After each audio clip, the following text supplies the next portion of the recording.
Lenin Ablat Gemara. Today's daf is the last daf of Masechta Shavuos, daf Mem Tes. As we said in the beginning, there are people who learn this Masechta between Pesach and Shavuos. And most of this Pesach is a Mishnah. And most of the Mishnah we already learned previously. But Metzia, remember, we're going through every category of Shemin, of Shavuos. Go every category of a Shavuot.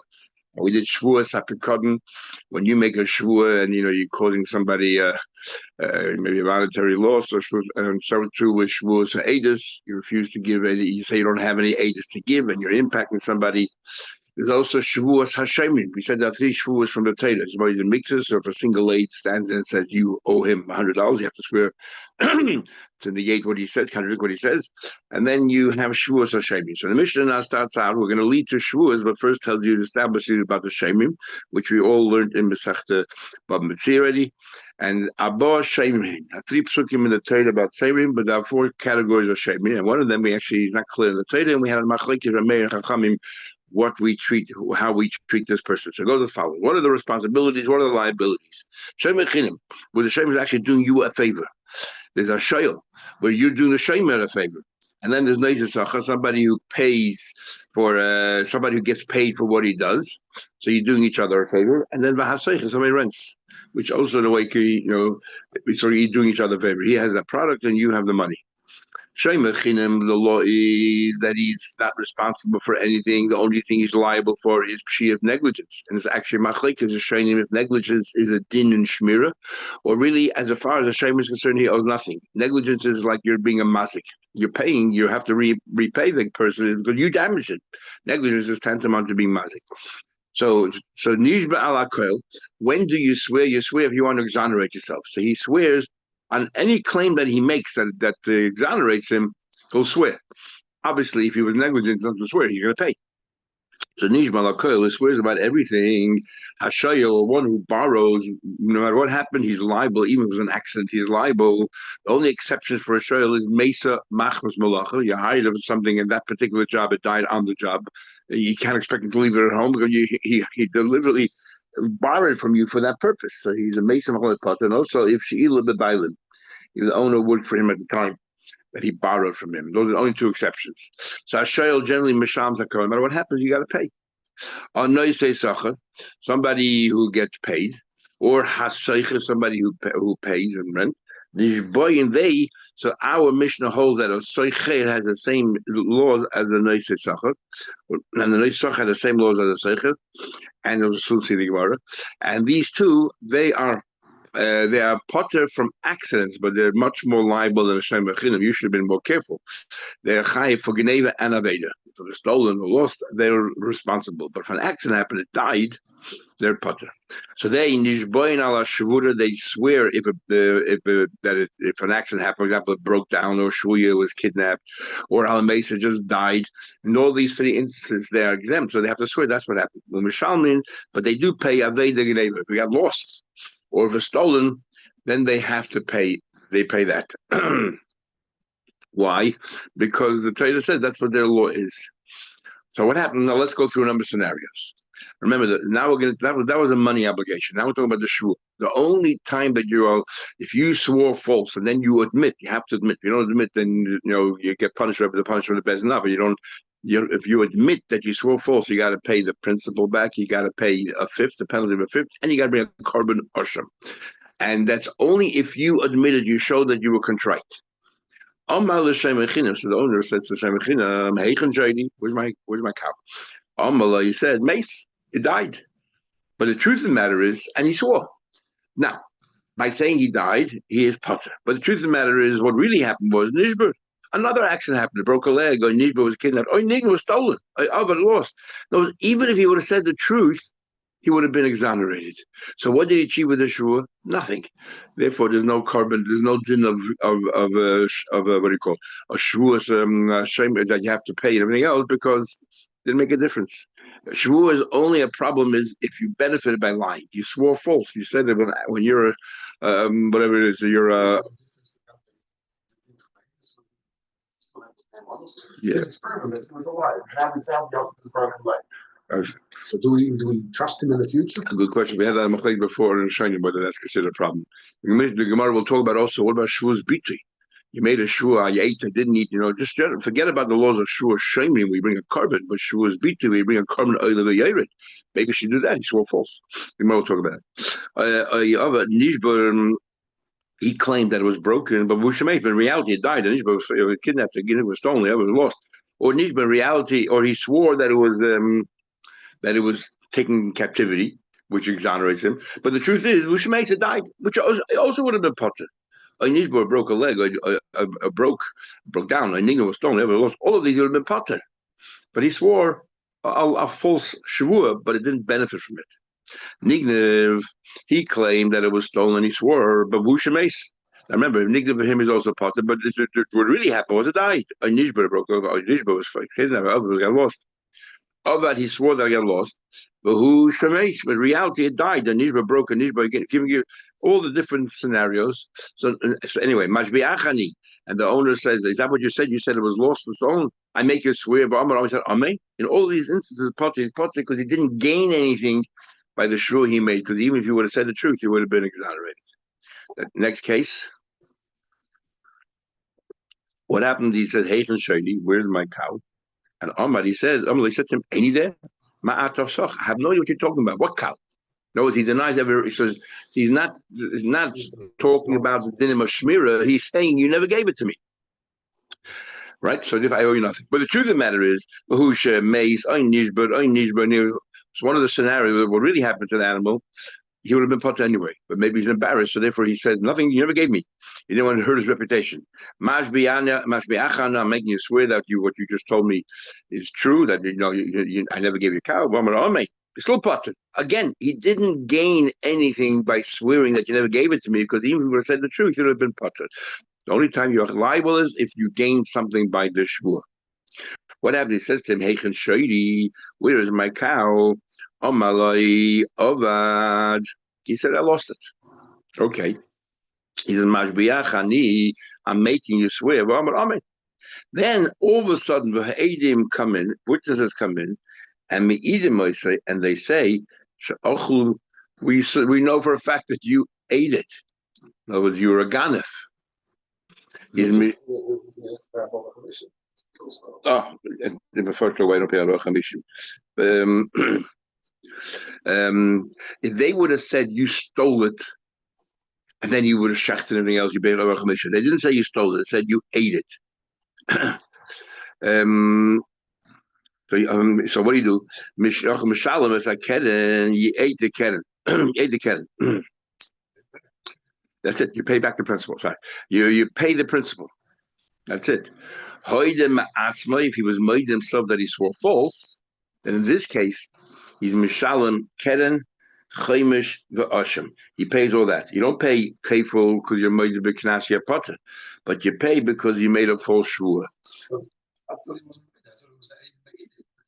No, say if case number 2, if he would have been made, yeah, no, but even if Adam come, but if Adam come, they cannot. You don't bring a carbon offset. But if you Adam come and then you're made, that shows contrition.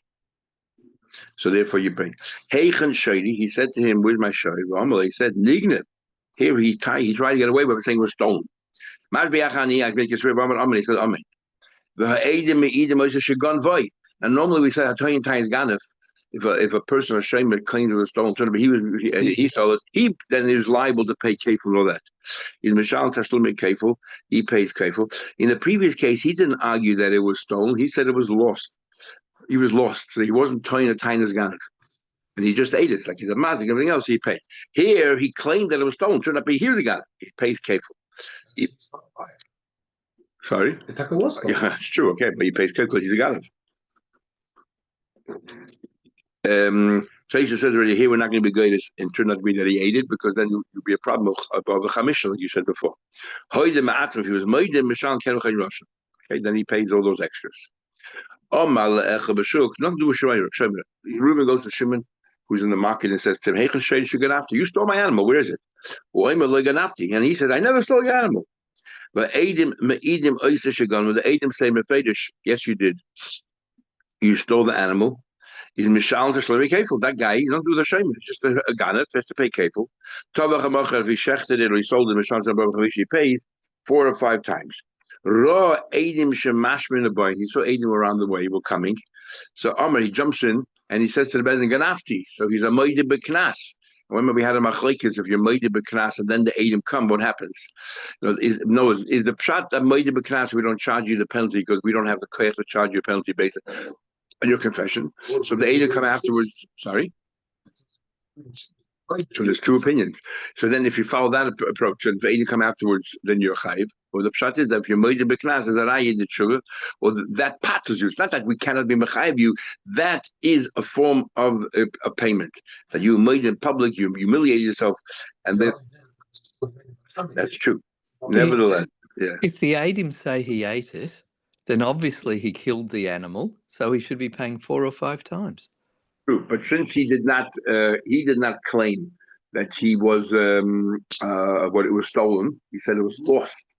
In the case where he claimed that it was stolen, then he becomes a ganef, and all the laws of ganef come in. In the case where he says it was lost, turned out to be a liar, we treat the animal as if it was damaged. The animal's not alive anymore, so we'll treat the animal as if it was damaged, and therefore you pay for the damages. But you don't pay the penalties. It's only when he claims it was stolen that he becomes the ganef in turn. So anyway, so Aiden coming or boy Vama Ganaf stolen. He doesn't pay, only he pays Keren. Says the Gemara, Omar, next case. Now the Mishnah is going to repeat itself, but they're all the same scenarios, but with each one. We're going to show where the shvua helped you, then you have to pay, but then you have the laws of the shvua. But if the shvua didn't help you at all, like in the case of the Shem, the shvua didn't help at all. Any excuse he gave didn't matter because the truth also would have been part of the next case. A shoyl is liable for everything, right, except Mesa Machav Malach. So Amal Shoyl, hey Shoyl, where's my cow? Amal said to him, Mace, he died.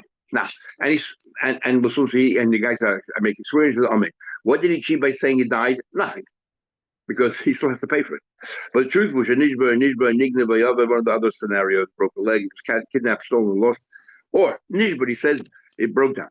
But really, Husha Mesa died on Nishba, Nigna, or he says Nishba, taking captivity. Mahusha made really it died on Nishba Nigna of it. Or he says Nigna was stolen. Mahusha makes Nishba of it. Oh, but he said it was lost. But who in truth of the matter is Shemesa died on Nishba Nigna. Mashbi Achan, the owner says to the cow, says, I make you swear of Ameh. In all these cases of Potter, because what did he achieve with his shua? Nothing. What he claimed he still has to pay and what really happened he has to pay. When you don't achieve anything with your shua, you don't have the laws of paying of a shua shaman. Is a bit non-tangible, but he does achieve something. What did he achieve? Because if he gets a reputation that he stole something that a guy gave to him to look after, he's going to damage his reputation. Exactly, if he you're right. his mace, that's not my fault. I'm an innocent guy. He just true. But the only shavua that we have to make a carbon of that is monetary benefits, not psychological, reputational. It's worth something. But that's tangible, as you said. Nobody in stock is going to trust him anymore. You can't quantify the money. So there's no. It's not a monetary damage. We're memtesing on the base, and what we're doing is right now we're going through the 4 shaymin, and the mission is repeating itself all the time, and that is basically where the shaymin makes sure that it benefits him. Really, the animal is let's say really he was a pesheya, and he says it was stolen. Okay, he said it turned out to be the lie. He has to bring the carbon. So. Because with the sure benefit, but if he says it was stolen, in reality he died by accident, what did he gain with the sure? If they told the truth, then you don't pay. By a shell, the other way around.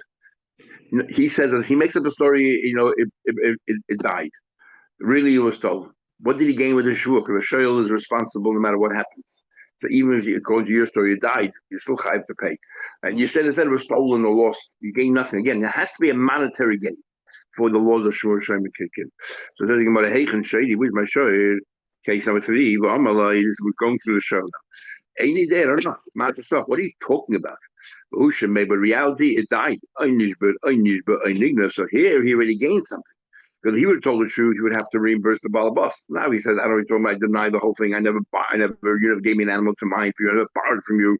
I'm trying to get the compata. So here you're gaining something. Then chayiv, because here the shvua, you gain something.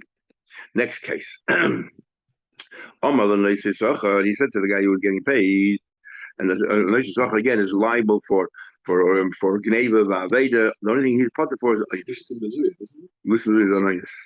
And we should take out the Muslim is Anonymous. And also somebody who hires the rent. So the Al Mishnah holds that a Seicher has the same status as a Shem Sacher. Because there's an opinion in the Gemara had a show that a Seicher has the same status as a Shem Chinam. But the Torah doesn't talk about a Seicher. Where's my cow? Amalei mace. He said died. Now, by saying mace, he's potter. But in reality, what really happened? Another form of accident. So what did he gain with his shvua? Nothing. If he would have said the truth, he also would have been potter. It was taken in captivity. That you're potter, that's an accident. Or nishba, he says, it broke down Bushamesh and nishba. Or nishba, really taken captivity. Bushamesh, he died nishba, nigna, bahusha. In all of these cases, they gained nothing with their shvua. It's chayv either way. Or he said nigga was lost. It was stolen. Now, what's it din? Stolen. You got to pay. But in reality, what happened was he got lost. So, and he swore, and in this case, when he swears, again, he didn't gain anything with the shvur because even if he tells him the truth, he would have to pay. And the shvur, he has to pay. So what he gained? Nothing. All that in all these cases, potter, you're potter, because he gained nothing with the shvur. Either you're chayiv anyway, whether you swore, whatever you swore, you're chayiv, and in reality, whatever happened is chayiv, or whatever you swore, you're potter, in reality, whatever happened, you're potter. So you gain nothing with the shvur. But if mace, the animal died,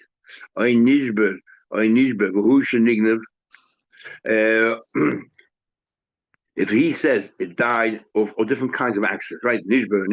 But in reality, Nignav was stolen. Or other lost. Now stolen or lost, he's liable for. But he swore a Baba Meister that it was died by accident or taken captivity. And no, but in this case, he gained something with the shua. What happened in reality? Other than Nignav was lost or stolen, but in reality it died.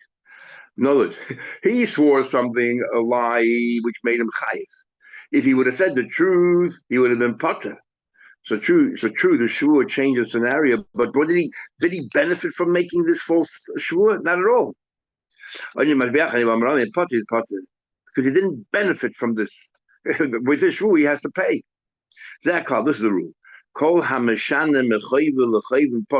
you lie, but you change the truth, but there's no benefit because he would have been chayiv regardless, and now you made a sure there's something that you make chayiv, or you've been potter regardless, you made a sure you're potter, or potter or you would have been potter and you made a sure to chayiv, potter. But the chayiv potter really you should be chayiv, but you swore something that makes you potter. In other words, it was stolen. You swore that it died, then chayiv. This is the rule. If you're trying to benefit chayiv, lahachmir al atzmai, trying to make yourself stricter potter. Unfortunately, try to understand why the Mishnah, the two rules seem to be the same. So other ones say it's not a rule. The flat that clause sort of a summary. It's a long Mishnah. Gives you a summary of all the stories we just did. Trying to get off the hook, you're in trouble. Exactly. Be honest. Honesty is the best policy. Says the Gemara, who's going to learn? Who learns the Daf for Shemim? That's what, and that a Shem Sacher and Noisha Sacher are the same din. That's a meir. That is a meir. So you already asked somebody, I'm not going to understand. Hold that meir, hold that four shemim. You can tell the less lab of shemim. Everyone knows that four categories of shemim. That's what I meant to say. Man tanda the amma that seichit to noisha sacher. Who holds that a seich has the same status as a noisha sacher? Rabbi said that meir. So what we had, what I made, we learned we learned in the Mishnah over there. And what become a sechet cated mishal, how does sechet pay? The Gemara there, you don't sacher amazed by Hashem mechin. So the Gemara answered him. We said over there, Rabbi Bavu Ibchatani. Rabbi Bavu actually swaps the names around. Amazed one says that the sechet and Hashem sacher are the same. Rabbi says that the Hashem mechin. Hani Abba have a shloisha have a. What do you tell me that for shame? If you look at the Torah, there's only three. You're right. That's three categories, but there are four different shem. Whether you learn that that a seichet has a din like a noisha sacher, or whether you learn a seichet like a shem chinim, it doesn't matter. But the fact is that he's a fourth category. He says to Shevachin, where's my Chulu? He said to somebody in the street, not to shame him, he accused that person of stealing his animal. And then, he said one thing, and they even come along, so it depends if he's Moida, then he's Moida Baknas, he's Potter, you don't pay double. Or if Eddie came along, then he has to obviously pay. I don't know what you're talking about. And here and then also we had the case in every shamer. You accuse them of they instead of saying yes, I'm a shamer, but this and this happened, which is sure shamer, he denies it. It never happened. No, I'm a ganef. Rav comes along and says, all of these cases where you say that they're potter as far as shur shamer is concerned. We didn't benefit with that shur, but still liable. The chayav mishur biti. But there's another issue here. You made a shur which is false. You're out of the shur, right? Lahara, lahativ. You're going to do something. Benefit to yourself. It didn't, and you swore false. You got to bring a carbon oiliated, which is what this Masechta began with. Shmuel says, Shmuel says you actually potter for Shmuel's bitri as well. The Maika Mifagi, what's going on here? What's the argument? If you remember, we had a long time ago a sugya, a machlek is Rav and Shmuel. What's the criteria of a Shmuel's bitri? Because Potter says, lahara oiliated. Good and bad, and future versus past. So does a shvua have to be able to be future as well as past? That's number one criteria. Or does a shvua have to be able to be a positive on the flip side, the negative? You have to have the inverse as well. So Amar why the Maggid Shmuel holds less of Bilahaba. You can't say the animal will die. What does that mean? So no, this shvua that you say, oh, it was stolen, it was lost, or whatever, is a shvua that cannot be lahaba, and therefore it doesn't fall under criteria. Shvua is biti. So shvua biti take off the table. Blight was shvua shaming, but there's no shvua shaming because then benefit from that shvua. So there's no carbon at all. But I don't need lahaba. That what I need is a bilahaba hey. I need that you can have a positive and the inverse and the negative. And he could have said it did die because it didn't die. That very principle we learned once before. We learned previously that Shavua Shazorak Plani Yam. I made a shvua that person threw a rock in the water. Shavua Shalozak. Now this is a shvua that has a positive and negative. Yeah, he did throw a rock, or I could swear he didn't throw a rock. But I cannot say a shvua he will throw a rock. How can I make a shvua that person will throw a rock? So Rabba because there's a hain and there's a lab. Shmuel on Potter because there's no lahaba. You can't make it in the future. Rabba Machayis will have a hain. Shmuel says Potter, the less of lahaba you can't have in the future. What do you have to argue against the same principle? We need it. Why we need it? Because of a din that Rabami brings down, as we'll see at the end of the Gemara. The Yashmin Bahafin over here, I would say Bahak Rav. Here Rav said it Mishum Dimenavshe Kamishtabel. Here Rav says, you know why? Because he went and swore on his own. Right, the bezin to make him swear. He threw a rock, or he didn't throw a rock. Who asked you to swear that? So therefore, because you made the shvur on your own, the laws of shvur be to come into play or not. But over here, the Beidina Mishtabla, you didn't swear on your own. The bezin forced you. The whole din of shvur BTE. It says that the positive, if you go and swear, right? It says nefesh kisivba. You swore on your own volition. But if a bezin mandates that you should swear, it doesn't come under shvur BTE at all. So Ema maybe in this case, there's no shvur BTE. Not for different reason, not because of there's no lahaba, but because of the din of Rabami. It has to be kesish, but you swear on your own, not if a bezin forces you.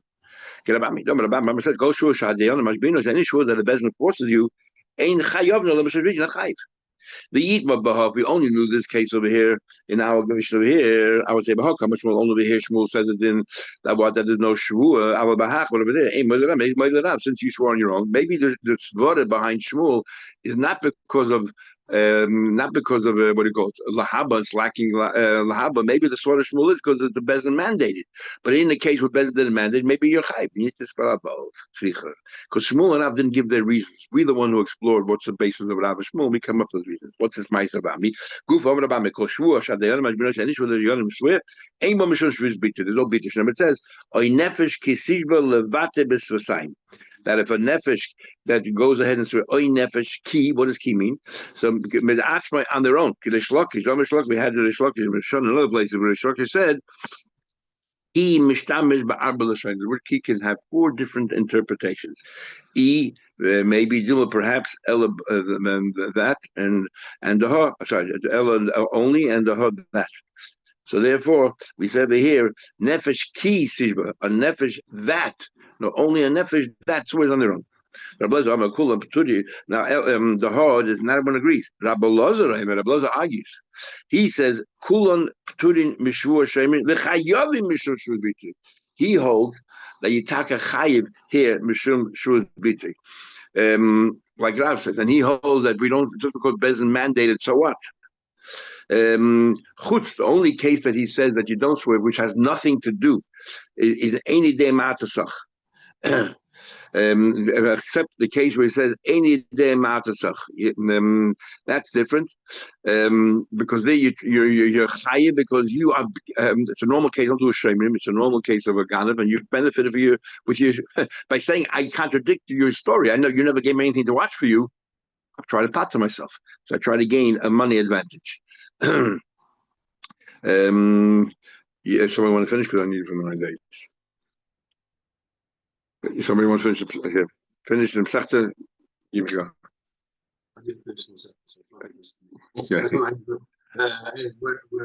Chutz me'eni yedei ma'atafach. The only exception is